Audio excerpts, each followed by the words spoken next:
जय हिंद। आज ब्लड का पार्ट 2 है। पार्ट 1 पढ़ा दिया है।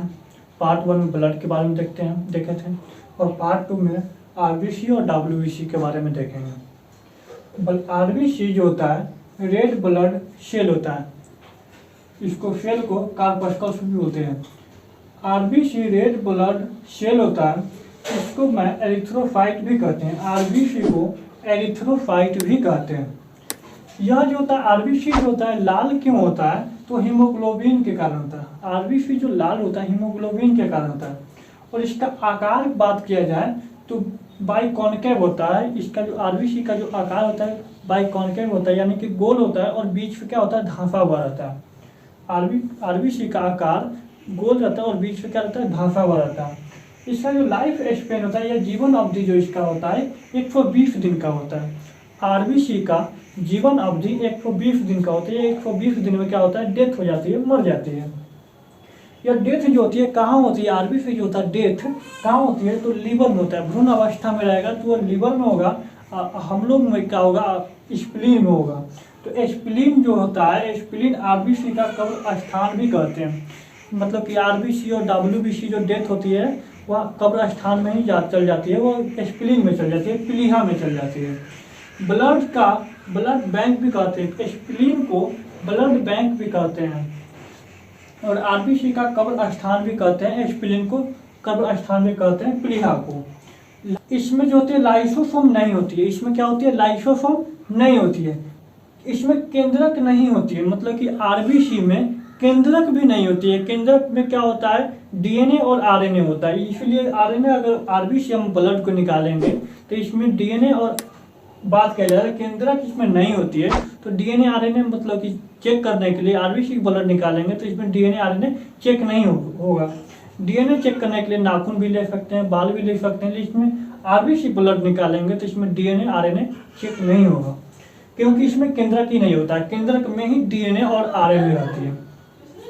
आरबीसी मतलब कि protein, vitamin B12 and folic acid से बनते हैं। मतलब कि आरबीसी जो बनता है प्रोटीन से बनता है, विटामिन से बनता है, विटामिन B12 से बनता है, फोलिक एसिड से बनता है। क्या बनता है आरबीसी बनता है। अधिक ऊंचाई पर जाने से मतलब कि हम अधिक ऊंचाई पर जाने से आरबीसी जो होता है क्या होता है बढ़ता है। अधिक ऊंचाई पर जाने से आरबीसी लगभग 30% तक के बढ़ता है।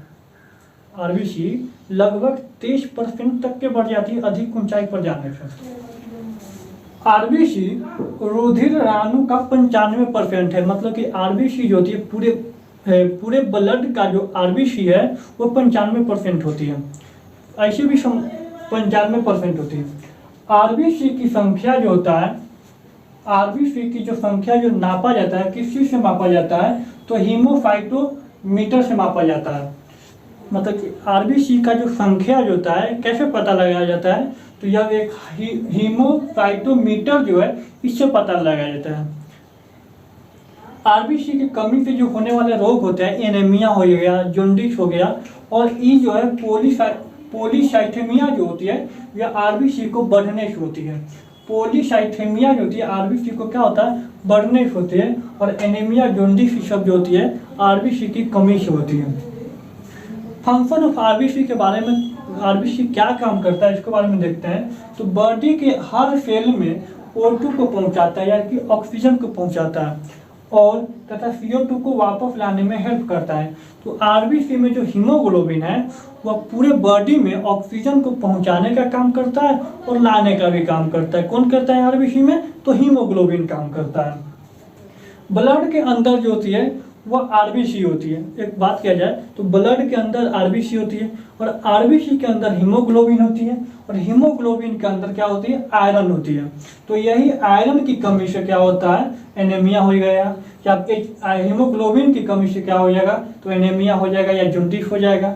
चाहे आरबीसी की कमी से क्या हो जाएगा एनीमिया या जॉन्डिस हो जाएगा, या ब्लड की कमी से क्या हो जाएगा एनीमिया या जॉन्डिस हो जाएगा। या इस चारों में से किसी को कमी हो गई तो यह एनीमिया या जॉन्डिस की मतलब शिकार हो जाता है। और पॉलीसाइथेमिया जो होती है यह चारों मतलब कि आरबीसी या हीमोग्लोबिन आयरन को बढ़ने से क्या होता है पॉलीसाइथेमिया जो है बीमारी उत्पन्न हो जाती है। ठीक है, अब देखते हैं WBC के बारे में कि WBC क्या है। WBC को वाइट ब्लड सेल भी बोलते हैं, WBC को वाइट ब्लड सेल भी बोलते हैं, और WBC को ल्यूकोसाइट भी कहते हैं। WBC को ल्यूकोसाइट भी कहते हैं। जो WBC जो मरता है ब्लड में, जो WBC मरता है, डेथ होती है, वह ब्लड में ही मरती है, और ब्लड में मरने के बाद वो प्लीहा में चली जाती है, स्प्लीन में चली जाती है। ब्लड का जो निर्माण होती है वो बोन मैरो से होती है। वो मतलब कि बोन मैरो, बोन मतलब हड्डी के जो बीच में जो मतलब कि धागा टाइप का जो रेड कलर का रहता है, वहाँ से मतलब कि ब्लड का निर्माण होती है। और जो भ्रूण अवस्था में होगा उसको जो लीवर में मतलब कि लीवर में ब्लड का निर्माण होती है, स्प्लीन में भी ब्लड का निर्माण होती है, और लिम्फोनोड में भी ब्लड का निर्माण होती है। कहाँ होती है? लिम्फोनोड में भी ब्लड का निर्माण होती है। इसे ब्लड का आर्मी भी कहा जाता है, यह आगे बताएंगे। इसे ब्लड का आर्मी क्यों कहा जाता है, आगे बताएंगे इसको। फंक्शन ऑफ WBC का क्रिया के बारे में देखेंगे। तो WBC जो है जब बीमारी से लड़ने में हेल्प करता है, यही हो गया मतलब क्या, ब्लड का आर्मी जो बीमारी से क्या करता है, लड़ने में मदद करती है, बीमारी से लड़ने में मदद करती है। और दूसरा नंबर में देखा जाए तो इम्यून सिस्टम को बढ़ाता है। इम्यून सिस्टम किसको कहेंगे? रोगों को लड़ने की क्षमता को बढ़ाता है। रोगों से लड़ने की क्षमता को बढ़ाने को ही इम्यून सिस्टम कहते हैं। घाव को भरने में हेल्प करता है। कहूँ घाव हो जाता है तो WBC जो होता है घाव को भरने में क्या करता है, हेल्प करता है। इसका जो आकार होती है अनिश्चित होती है, इसका कोई आकार नहीं होता है, अनिश्चित होती है। कभी ऐसा हो जाएगा, ऐसा कभी मतलब अजीबो टाइप का रहता है, इसका कोई आकार नहीं होती है। WBC को 5 भागों में क्या किया जाता है, बांटा जाता है। WBC को 5 भागों में बांटा गया है। Antibody, lymphocyte, monocyte, neutrophil, eosinophil, basophil. WBC को 5 भागों में बांटा गया है। Antibody, lymphocyte, monocyte, neutrophil, eosinophil और बेसोफिल। यह 5 जो भाग होती है, ये छोड़कर मतलब इसको 5 भागों में बांटा गया है। ये लिख दिए हैं, समझाते हैं इसके बारे में। एंटीबॉडी जो होता है क्या काम करता है शरीर में, मतलब शरीर में जो होती है एंटीबॉडी और लिम्फोसाइट और मोनोसाइट, यही 3 को काम करती है। और यह 3 को जो है ऐसी मतलब कि थोड़ा मोड़ा काम करता है, ज़्यादा काम जो होती है यह 3 को की होती है। एंटीबॉडी का जो काम होती है, जो बाहर से जो वायरस जो शरीर में प्रवेश करता है, यानी कि मच्छर उच्छर जो काट लिया वो प्रवेश किया, तो यह रक्षा करने का काम करता है। यह बताता है किसको, लिम्फोसाइट को। यह लिम्फोसाइट को बताता है कि मतलब कि कोई वायरस शरीर में सम रहा है तो उसको मारने का काम कौन करता है, तो लिम्फोसाइट मारने का काम करता है। और मतलब कि एंटीबॉडी बताता है कि कोई वायरस आ रहा है, और लिम्फोसाइट क्या करता है, मारने का काम करता है, उसको मार देता है। और मोनोसाइट जो होता है क्या करता है, मरे हुआ चीज़ को क्या करता है, खा जाता है, उसको खत्म कर देता है। तो नहीं खाएगा तो वह गल जाएगा ना उसमें, तो वह मोनोसाइट क्या करता है, उसको खाने का काम करता है। तो एंटीबॉडी क्या करता है, बताने का काम करता है किसको, लिम्फोसाइट को। लिम्फोसाइट मार देता है, तो किस लिम्फोसाइट मारने के बाद मोनोसाइट क्या करता है, उस चीज़ को खा जाता है। तो सबसे बड़ा जो होती है क्या होता है, मोनोसाइट होती है। उसमें जो सबसे बड़ा होता है वह मोनोसाइट होती है।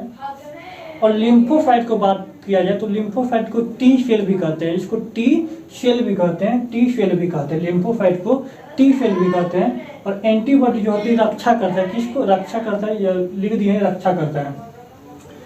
लिम्फोसाइट जो होती है पूरे ब्लड में जो 22 से 35% पाया जाता है। लिम्फोसाइट पूरे ब्लड में 22 से 35% पाया जाता है। मोनोसाइट जो होती है वह 3 से 8% पाया जाता है। और न्यूट्रोफिल जो होती है वह 55 से 70% पाया जाता है। एसिनोफिल 2 से 7% और बेसोफिल 1/4 या 1%, इसको याद रखेंगे, 1% पाया जाता है। काम यही 3 को मतलब कि शरीर में करता है, और यह 3 को थोड़ा बड़ा काम करता है। सबसे ज़्यादा यही 3 को, HIV हो जाता है या ब्लड कैंसर हो जाता है, उसमें जो होती है ब्लड कैंसर या HIV जो हो जाता है उसमें लिम्फोसाइट ही मर जाती है। HIV या ब्लड कैंसर होती है वह लिम्फोसाइट ही खत्म हो जाती है, जिस कारण यह खतरनाक बीमारी होती है। इसका कोई इलाज ही नहीं हो पाता है। HIV मतलब कि ब्लड कैंसर इस का, जिसमें लिम्फोसाइट ही मर जाती है। तो क्या करेगा, जो वायरस आएगा तो उसको किसको कौन खाएगा, मतलब कौन मारेगा। एंटीबॉडी का काम है रक्षा करना, बताना लिम्फोसाइट को, ये मर ही गया तो कौन बचाएगा उसको, कौन मारेगा उसको। यही बात है, जब HIV और मतलब HIV और ब्लड कैंसर जैसा मतलब कि हो जाती है तो इसमें लिम्फोसाइट क्या होता है, मर जाता है। WBC में केंद्रक होता है, या WBC में जो होता है केंद्रक होता है। केंद्रक में DNA और RNA होता है। इसमें DNA और RNA की जांच WBC से की जाती है। RBC में केंद्रक नहीं होती है, उसी से DNA और RNA की जांच नहीं होती है। ठीक है, तो WBC को 5 भागों में बांटा गया, इस तरह से देख लीजिए। अब स्क्रीन प्लेटलेट्स के बारे में देखते हैं। प्लेटलेट्स के बारे में देखते हैं। इसका जो हिंदी होता है बिंबाणु होता है। इसका प्लेटलेट्स का जो हिंदी होता है बिंबाणु होता है। इसका जो आकार होता है यह उत्तर लिंब की तरह होता है। इसका जो आकार होता है उत्तर लिंब की तरह होता है, ऐसा होता है। इसका जो आकार होगा उत्तर लिंब की तरह होता है। इसमें जो होता है केंद्रक नहीं पाया जाता है, इससे DNA और RNA की जांच नहीं की जाती है। इसमें केंद्रक जो होता है नहीं पाया जाता है। यह होता है शक्ति प्रदान करता है। शक्ति प्रदान करता प्लेटलेट्स जो होती है वो थकान उत्पन्न नहीं करता। यह थकान को मतलब कि शक्ति प्रदान करता है। इसमें जिसका ज़्यादा प्लेटलेट्स होगा वो जल्दी ज़्यादा नहीं थकेगा, जिसका कम रहेगा वो जल्दी थकेगा। और जिसको डेंगू हो जाता है उसको जानो कि प्लेटलेट्स भी कम कर, जिसका प्लेटलेट्स कम जाता है उसको ज़्यादा जल्दी थकान होगा, जल्दी नींद आएगा, मतलब कि अजीबो टाइप के करेगा, भसियात रहेगा। और जिसको मतलब प्लेटलेट्स ज़्यादा रहेगा उसको जल्दी नींद नहीं आएगा, मतलब कि शक्ति रहेगा उसमें। और जैसे गिलो एलोवेरा ये सब के जो सिरप होती है पीने से भी शक्ति प्रदान होती है, प्लेटलेट्स मेंटेनेंस में रहती है। बकरी का दूध भी पीने से प्लेटलेट्स क्या होती है मजबूत रहती है, मेंटेनेंस में रहती है। और फ्रूट खाने पर सब मतलब कि RBC WBC और प्लेटलेट्स सब मतलब कि मेंटेनेंस में रहती है। ये सब का मतलब कि प्लेटलेट्स जो भी क्या होता है इसको से थकान उत्पन्न नहीं होने देता, जिसका मेंटेनेंस में रहती है उससे जल्दी थकान उत्पन्न नहीं होता। चलिए मिलते हैं नेक्स्ट वीडियो में फुल एनर्जी के साथ।